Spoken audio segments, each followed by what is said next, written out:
Halo, salam kenal para pendengarku.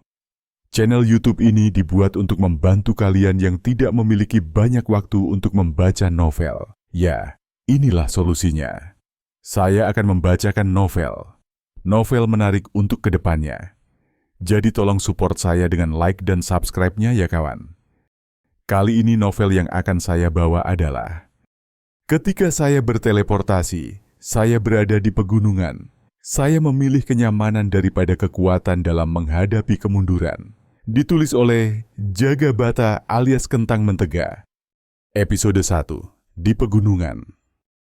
Tidak mengerti. Ketika berbalik pemandangan yang tidak dikenali, atau lebih tepatnya, aku berada di tengah-tengah gunung. Di bahuku tergantung sebuah tas. Aku menyelipkan alas piknik berwarna perak yang empuk di lenganku, sambil membawa kotak pendingin.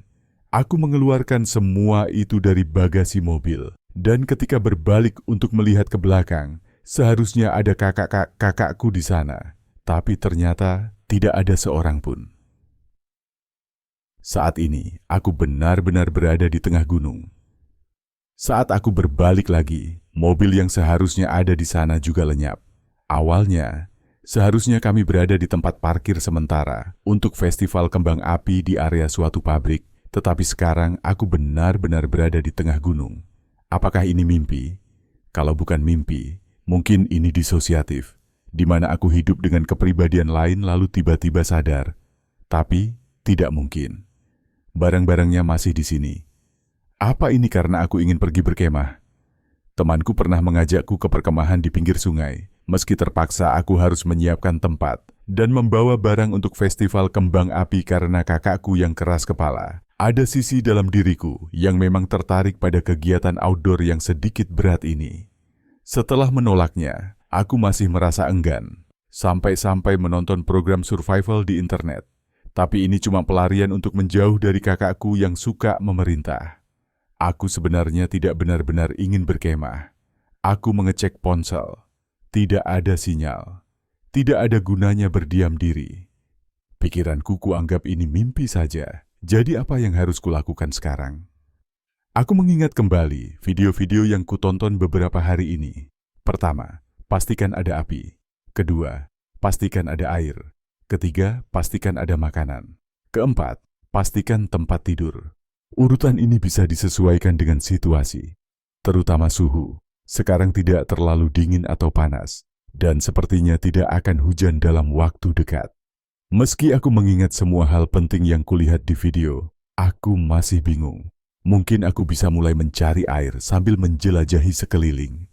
Di kotak pendingin ada air, teh, dan cola. Juga ada 4 kotak bento, jadi masih ada cukup bekal. Harusnya, aku mulai berjalan berharap menemukan jalan. Atau lebih baik lagi, menemukan kota. Medannya cukup curam, dan membawa semua barang ini cukup melelahkan. Tapi aku khawatir jika harus meninggalkan barang-barangku di suatu tempat. Aku harap aku punya semacam kantong 4 dimensi tanpa bobot, tidak menghabiskan tempat, dan waktu tidak bergerak. Aku menganggap ini mimpi, mencoba menutup pikiran, tetapi kecemasan masih merayap ke atas. Aku ingin hati yang tak tergoyahkan. Akhirnya aku sampai di sungai. Baik, air sudah ada, meski aku tidak cukup berani untuk langsung meminumnya. Lalu aku sampai di laut. Baik, waktunya memancing ikan. Sayangnya, aku tidak punya alat pancing. Ini menyusahkan. Aku pikir aku berada di tengah gunung, tapi lebih seperti sebuah pulau. Aku berjalan di sepanjang tepi laut. Meski tidak ada pohon kelapa, tampaknya ikan bisa ditangkap di antara bebatuan, dan ada kerang yang mirip dengan cakar penyu. Cakar penyu ternyata sejenis krustasea. Ini sudah akhir musim panas, tetapi rasanya lebih sejuk. Sinar matahari memang kuat, tetapi mungkin karena suhu air laut yang dingin, angin lautnya terasa sejuk. Lautnya gelap, tidak jernih seperti di selatan, membentang luas dengan warna kehitaman. Saat festival kembang api malam di tepi sungai, biasanya sangat dingin, jadi aku membawa jaket ultra down. Tapi di sini suhu cukup nyaman. Saat berjalan di sepanjang pantai, aku terhalang oleh tebing berbatu. Di kejauhan, terlihat beberapa pulau. Tempat ini benar-benar terasa seperti pulau. Meski belum aku jelajahi seluruhnya, tampaknya ini memang terpisah dari daratan. Anehnya, di sini ada kayu apung tetapi tidak ada sampah plastik.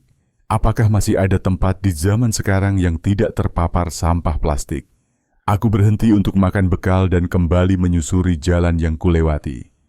Sepertinya aku harus bersiap untuk bermalam.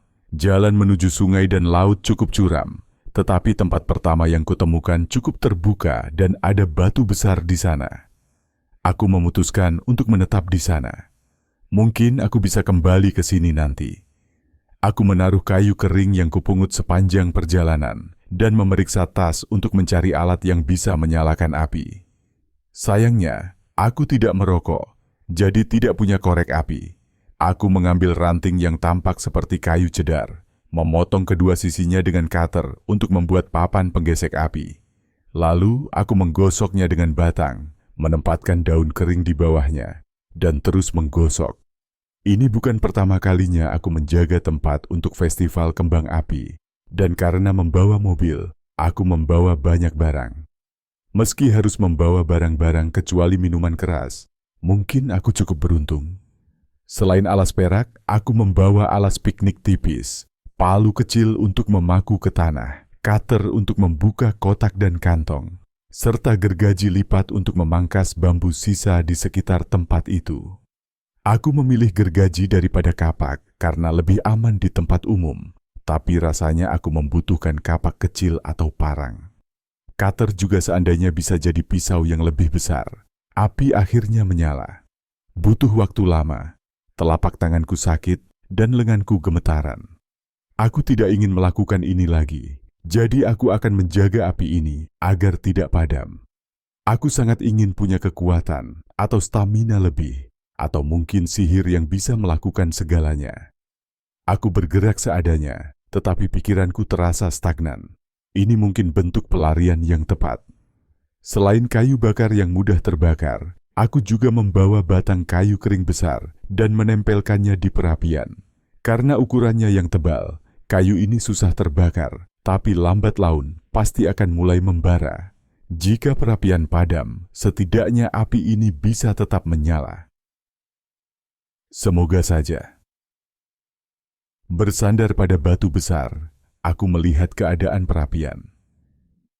Mungkin aku harus membuat pelindung dari angin. Dalam cahaya redup menjelang matahari terbenam, aku mengumpulkan batu dan menumpuknya di sekitar perapian. Ketika gelap dan aku tidak bisa bergerak lagi, aku mulai menata tempatku, menghilangkan kerikil kecil dan meratakan tanah. Aku menghamparkan alas aluminium, mengenakan jaket ultra down, dan berbaring.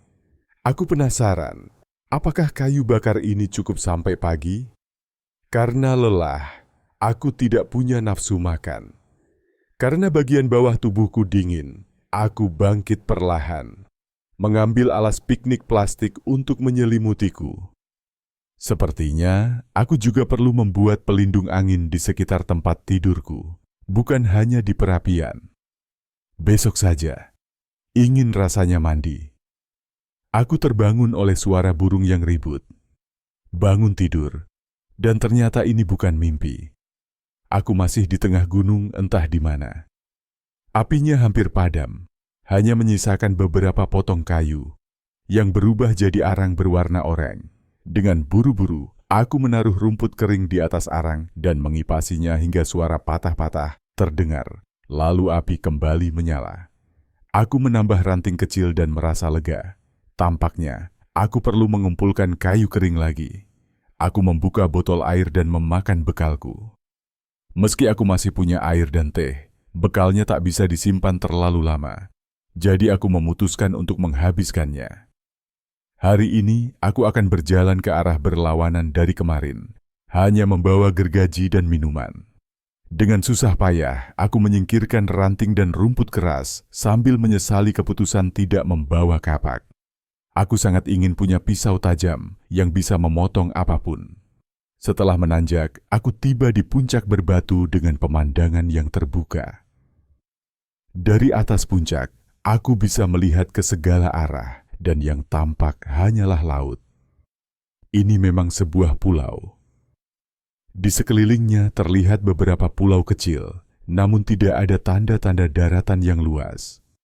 Seandainya aku bisa mendapatkan perahu pun, aku tak tahu harus menuju kemana untuk keluar dari sini. Di puncak ini aku termenung lama, bingung apa yang harus kulakukan, sampai menangis. Semalam aku mencoba mengabaikan kenyataan ini, tetapi sekarang aku merasa tak sanggup lagi. Kenapa aku harus mengalami ini? Aku hanya menemani kakakku di sana. Aku bahkan tak ingin pergi ke festival kembang api, dan sekarang malah terdampar di sini, tak sempat melihat kembang apinya. Aku berteriak namun tidak ada yang merespon. Hanya angin yang bertiup. Meskipun aku meneriakkan suaraku, tak ada jawaban. Setelah kelelahan berteriak, aku menuruni lereng sambil tetap memunguti ranting kering sepanjang jalan. Kenapa aku memunguti ranting? Oh iya, untuk menjaga agar api tetap menyala. Aku merasa malas untuk berpikir, karena berpikir hanya akan membuatku merasa putus asa. Aku memutuskan untuk hanya fokus menjaga api. Jika aku membuat api yang besar, mungkin seseorang akan melihat asapnya. Ya, aku akan melakukan itu, karena tampaknya ini akan lama. Aku mulai memperbaiki tempat tinggalku. Aku menebang beberapa pohon di sekitarnya untuk membuat ruang yang lebih luas. Saat masak atau pada malam hari, aku akan menambahkan dedaunan basah atau ranting cedar agar asap putihnya terlihat jelas dan tidak hilang di antara dedaunan, sehingga bisa terlihat dari jauh. Semoga saja berhasil. Aku menebang beberapa pohon yang seukuran lenganku. Untungnya, pohon-pohon yang lebih besar agak jauh dari sini. Aku memasang beberapa pasak untuk membuat dinding dengan cara menggali tanah dan memasang kayu berukuran tebal setinggi tubuhku. Aku membuat 2 set yang terdiri dari 4 titik. Antara pilar-pilar ini, aku menumpuk batang kayu yang ukurannya mirip menciptakan dinding. Saat mulai khawatir tentang kekuatannya, aku menambah beberapa pilar lagi. Untuk hari ini, cukup sampai di situ. Aku memakan bekal yang tersisa. Kini tinggal 1 bekal lagi. Bagaimana dengan makanan untuk besok? Aku tak yakin bisa berburu atau memasak hewan. Mungkin menangkap ikan lebih realistis. Bagaimana kalau menyusun batu membentuk V di tepi sungai agar ikan terjebak? Atau mungkin membuat jebakan dari keranjang? Aku sudah mengumpulkan sulur, tetapi masih membutuhkan banyak ranting tipis. Untuk sementara, kalorinya masih bisa kudapat dari minuman cola. Tapi aku harus siap untuk tidak makan jika memang perlu.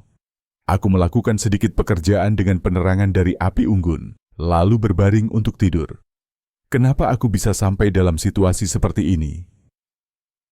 Keesokan harinya, aku bangun lagi oleh suara burung di waktu fajar dan mulai beraktivitas. Pertama, aku pergi ke sungai dan memilih bagian dangkal untuk menumpuk batu. Pintu masuknya lebar, lalu menyempit menuju bagian buntu. Mungkin akan mudah jika aku meletakkan keranjang di ujung sempit ini. Aku menelusuri sungai ke hulu. Sumber air juga suatu saat akan habis. Jadi sebaiknya aku mencari mata air selagi masih kuat. Air di hilir memang terlihat jernih, tapi rasanya lebih aman jika mendapatkan air dari sumbernya. Sungai ini lebih besar dari sekadar parit kecil, tetapi cukup dangkal dan lebar untuk dilalui. Tentu, ada beberapa bagian yang lebih dalam.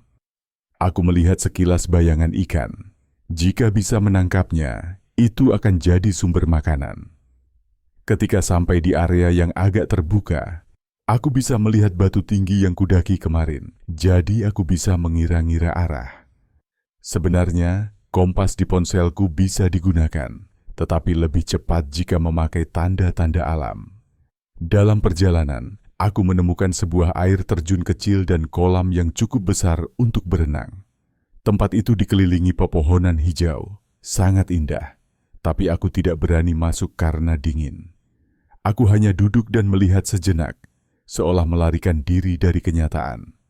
Suara air yang mengalir, kicauan burung, gemerisik dedaunan, dan nantinya di malam hari suara serangga. Andai saja aku bisa kembali ke rumah, semuanya akan sempurna. Aku menemukan sumber air yang mengalir dari pasir bersih yang terbilas air. Aku menampung sedikit dan mencicipinya. Airnya dingin dan segar, tanpa rasa aneh. Meski tampaknya aman karena telah terfiltrasi, aku hanya meminumnya sedikit untuk jaga-jaga. Aku bisa sakit perut kalau tidak berhati-hati. Akan lebih baik jika bisa merebusnya, tapi aku tidak punya panci. Untungnya, mata air ini dekat dengan tempat tinggal sementaraku. Pulau ini memang tidak begitu luas, jadi entah bagaimana akan ada tempat dengan air atau area yang kaya ikan yang letaknya dekat. Dalam perjalanan kembali, aku meninggalkan sulur tanaman yang kupungut, lalu mulai mencari kayu bakar. Di bagian atas pulau, ada banyak batang kayu kering yang tumbang, namun di bagian bawah dekat sungai, kayunya agak lembab. Nanti aku akan mencoba mengecek kondisi di sisi lain yang jauh dari sungai. Namun, prioritas utama adalah memperbaiki tempat tinggalku dan mendapatkan makanan. Di tempat yang terkena sinar matahari, ada tanaman seperti daun lebar dan dandelion yang bisa dimakan, serta rumput laut di tepi pantai. Tapi yang paling kuharapkan untuk sumber protein adalah ikan. Bersambung. Tunggu episode selanjutnya dan ajak teman-teman kalian untuk menonton video ini. Sampai jumpa!